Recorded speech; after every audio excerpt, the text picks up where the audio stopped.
right, this is Petra at the age of 25 on what day? Monday, June 24th, 2024. Come on, 24, okay, period. But I really just have to take a step back. I'm sitting outside. Let me paint the scene real quick. I'm sitting outside in the backyard, and I am really just in awe of my growth thus far. I've learned so much, and a little butterfly is fluttering right now. But I am truly in awe of my growth at this moment, spiritually, physically, emotionally, all of that. It's one of those things where, spiritually, I'm really proud of myself. Spiritually and emotionally are the two main things that I'm really proud of as far as my growth goes. Before the financial abundance come into my life, because it's on its way, and I know that for sure.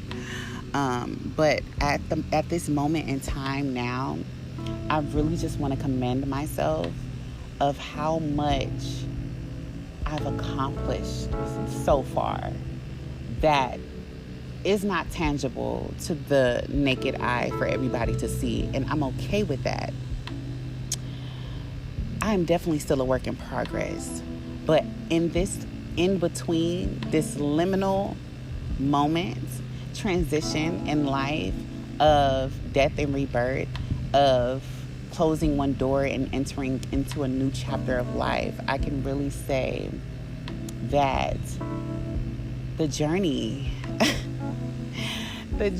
has been a journey, okay? It has been a journey filled with so much lessons and pain and beauty and joy.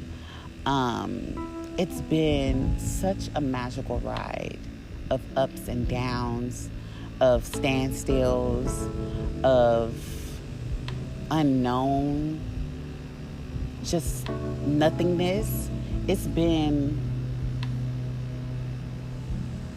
It's just been a beautiful journey thus far, and I know it's not done yet, and that's what I'm just so excited for and looking for. But I really want to focus on where I am now at this present moment of taking it all in, of having this moment to rest and pour into my own needs and really pour into what does Petra need at this moment. I had quit my job maybe 2-3 weeks ago. I think it's 2 weeks ago.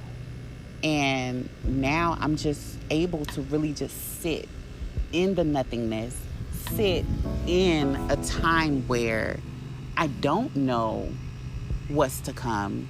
I don't have a plan. I don't have all the details on what my life is going to look like. And I'm okay. I am content. I am proud of all that I've had to go through the different connections, relationships, friendships, dynamic work, relations, just the different things that I've learned thus far. And when people talk to me, they're you have so much wisdom for your age. But to be honest, there's a cardinal right there in the tree. I don't have my glasses on, but I know it's a cardinal because it's red. When people say, how did you get this so much wisdom? It's because of these moments of the standstill, of when everything stops, when the tower moment happens and you really have to sit and reflect on the path, reflect on what has been and where you are at the moment. And it's in these moments we're able to look at the beauty of the journey thus far and look at all the lessons we've had to overcome, where it's people pleasing, where it's putting other people's needs above our own, where it's self-abandoning ourselves, and learn how to assert our needs, learn how to communicate assertively, learn how to express our emotions, learn how to sit with our emotions, learn how to regulate our emotions, our nervous system. I think that's the most beautiful and strenuous and fulfilling work I've done thus far that is not going to stop, because I continue to say yes to, and I continue to choose growth over stagnancy, choose growth over comfortability, choose growth over, settling. I continue this because I know this work would not be in vain. I know the spiritual work that I've done thus far will translate into the physical realm, and I'm able to build a foundation, a strong and sturdy foundation filled with people that I know for sure support me, because I've learned in the contrast of the support that was not actual support, because I've learned in the contrast of the smiles that weren't actually genuine, and learning in that contrast, I'm able to say, like, you know what? Thank you. Thank you for giving me the lesson of putting myself first instead of seeking validation from people who are dead set at misconceiving me, misperceiving me, who are dead set at the idea of me as being whatever the case it may be in their eyes. Thank you for teaching me that I no longer have to prove myself to anybody. I no longer have to prove to anybody outside of me that I'm a good girl, or I'm a good student, or I'm a good worker, or you can rely on me, you can depend on me. I promise you can trust me. I'm trustworthy. I'm reliable. I'm all these fucking things, to that person, where I have to earn their love. So thank you for teaching me that I no longer have to do that. Thank you for teaching me that I can be a human and just be, and that is enough. I already know I trust me. I trust myself. I am a dependable person because I depend on me.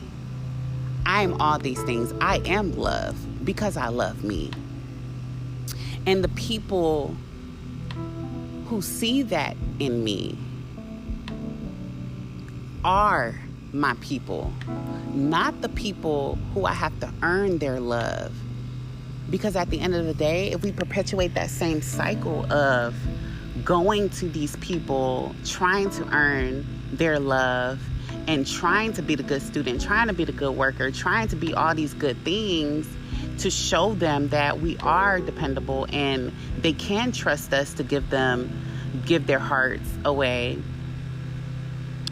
it will further perpetuate the cycle of you having to disappoint them. Because from the get-go, it was all for show. It was something where you had to perform in order to receive their love. And now we are no longer performing for them. That love is taken away. And it further proves, you see, this is why I knew from the start, because I judged you from the start, that you weren't dependable, that you weren't reliable, that you weren't all these things. And you just proved that to me. So this is them talking. This is them speaking. So thank you. I already knew. That's why I knew you were the villain all along.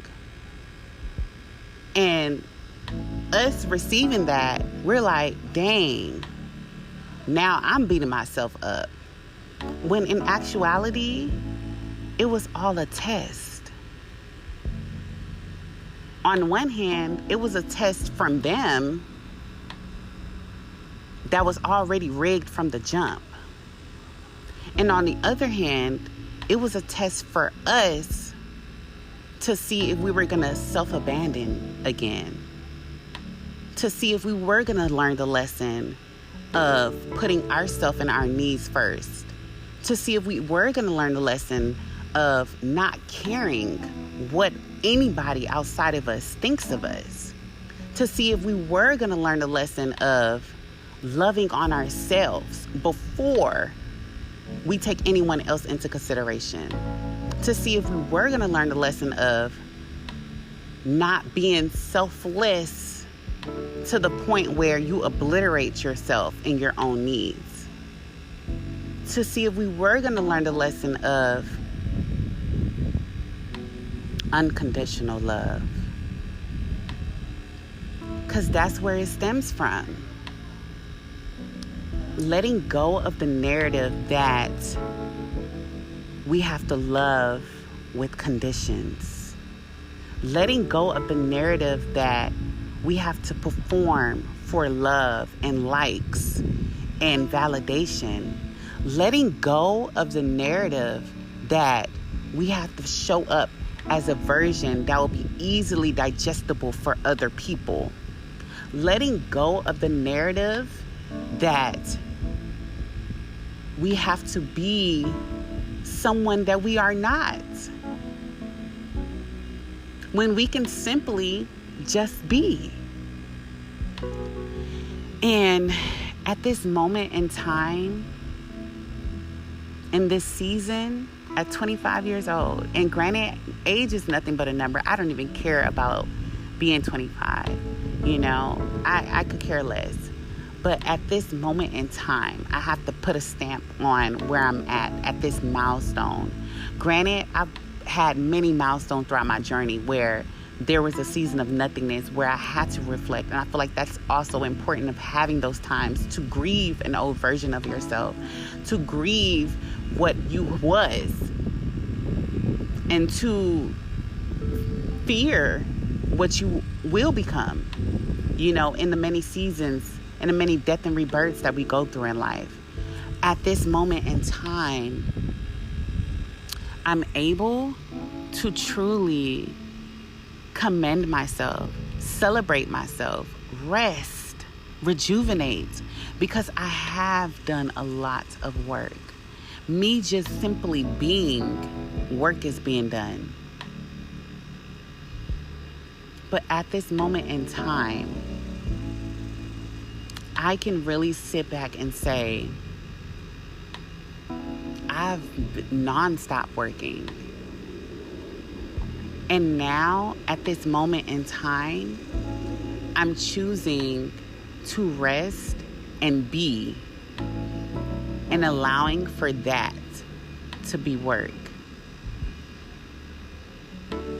But even as we digest the word work, I feel as though the detachment of the word work is where I'm at, because this is not work for me. Me just being, me just living, me just loving, that's already doing what we feel the work is. That's already doing so much for ourselves and the collective and the community and the universe. Us just being is the antidote. That's the medicine. That's what pours into our souls. Not having to perform for the metric systems. Not having to exchange our energy for money, which is already energy. It's currency. Not having to exchange our energy for breadcrumbs, for the bare minimum. Because when we sit back and really digest and really know ourselves and know what our presence does for other people, we can really say, like, our energy is priceless. You cannot put a dollar amount on it. It is priceless. And that is how you can say, you know your worth. That is how I can say, I know my worth. And that's how I know I give it freely and unconditionally, externally, because I give it to myself. And I'm able to live by what I preach. I'm able to take in what I preach and integrate that into my life and say, you know, rest is resistance. Rest is necessary.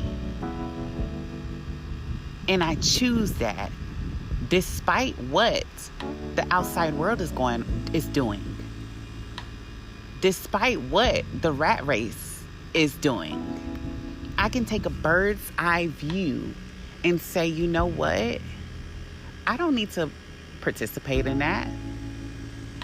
I don't need to participate in a relationship that I have to prove my worth and prove that I'm somebody that can be trusted and prove, you know, to earn their love and trust.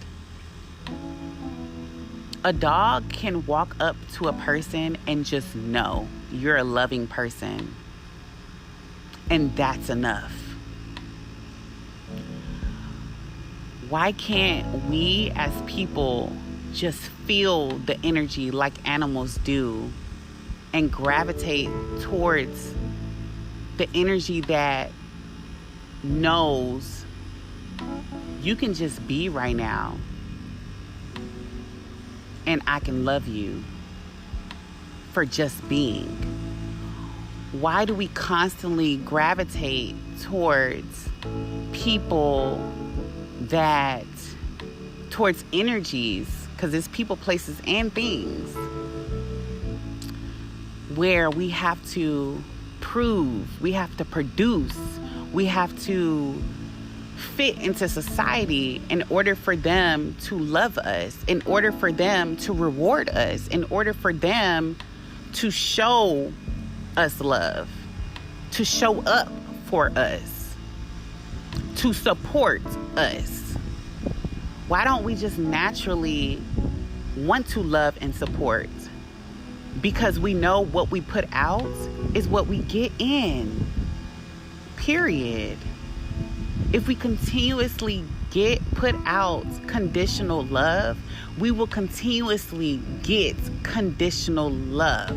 We will continuously receive love from people who don't love themselves, who put conditions on themselves, who live by their own metrics in order for them to receive love from themselves. We really have to take a moment and sit and really process the things that we've been through. Because if we continuously go, perform, produce, we never sit and process what we've been through, process our emotions, check in with our body to see how our body is doing. And I'm talking physically and spiritual body. To see what exactly is going on within ourselves. To see, wait a minute, I've been striving for greatness, for success, and my body has been screaming for help. So now that I know this, would it even be worth it once I do have the success? Because if you think about it, as we strive and we push through the emotions and we just never stop to grieve the past versions of ourselves, to grieve that relationship, to grieve the loss of a family member, to grieve these things that are necessary to grieve, once we reach success, we will not be satisfied. So that's why it's necessary to take a deep breath. It's necessary to just sit in the unknown, to not have everything planned to the T, to really just take in everything, to be a turtle and really go slow down, so you'll be able to see the things that you missed along the way. Because it goes back to it being about the journey and not the destination. It's about the journey and not the destination. And that's a hard pill to swallow for some. Because society tells us when you get here, you will be happy.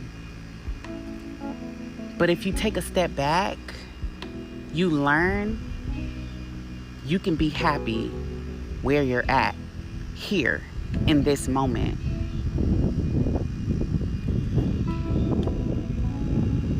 And that's the beauty of it all. That's the beauty of it all. I just have to check in with myself and really just be grateful for where I'm at right now. I don't know where I'm going, and that's okay. I don't need to know everything. I don't need to know what's happening. I don't need to know what's about to happen. All that matters is that I choose to be here and I choose to keep going. Despite what comes. Despite what is happening. That's all that matters. All of that is just noise. It really is. Be happy with the you that's here right now. Because if you're not happy with the you that's here right now, something is at a dis-ease that needs to be looked at. That's all I have to say. I love you. This is from me to me. I love you so much. But even if I decide to share this, I love you all. Y'all have a blessed and magical rest of your night, evening, day, whatever. It doesn't matter. Choose to be happy. Choose to love. Choose you. Peace.